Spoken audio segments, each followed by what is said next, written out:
এই ছেলেটা কে? ছেলেটা শেরবানি পরে দোকানের ভিতরে নাচানাচি করছে কেন? তো জানতে হলে পুরো ভিডিওটা শেষ পর্যন্ত দেখো। তো হ্যালো গাইস, আমরা আজকে যাচ্ছি বাগনান কয়লা মোড়ে। ওইখানে নাকি নতুন একটা টেলার্সের দোকান হয়েছে। তো আজকে আমরা ওইখানেই যাচ্ছি। তো চলো তোমাদেরকে দেখাই। এটাই নাকি সেই দোকানটা। তো দোকানটার ভিতরে ঢুকে তোমাদেরকে দেখাই, চলো। দোকানটার নাম হলো ইব্রান টেলার। তো আসো তোমাদেরকে ভিতরে ঢুকে কালেকশনগুলো দেখাই। দোকানটায় ঢুকেই আমি চমকে গেলাম।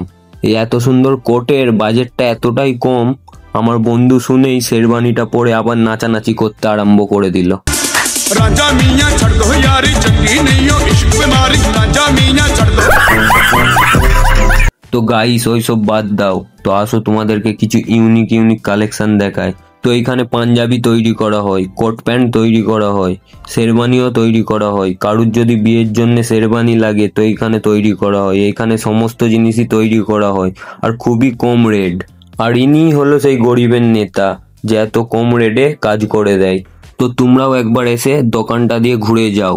তো অ্যাড্রেসটা না বুঝতে পারলে স্ক্রিনে কন্ট্যাক্ট নাম্বার দেওয়া আছে, যোগাযোগ করে নিবেন। আর এরম ইন্টারেস্টিং ভিডিও দেখতে হলে আমাকে ফলো করে নিবেন।